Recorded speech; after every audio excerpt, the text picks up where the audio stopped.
There's a guide on how you can delete all the emails in your Gmail at once on Android. If you find this guide helpful, consider subscribing and liking the video. So the first step is close Gmail. After that, open any browser. I'm using Chrome. After that, click on the three dots on the top right section of your screen. And then scroll down and click on Desktop Site. After that, as you can see, there's an option that says Gmail on the top. You can also zoom in if you can't see. And then click on Gmail.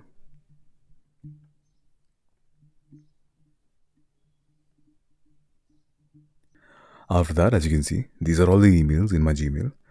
What you're going to do is, you're going to zoom in, okay? And then click on this checkbox, okay? After that, what you're going to do is, you're going to click on the trash icon here, this one, and that's it. That's how you delete all the emails in your Gmail at once on Android.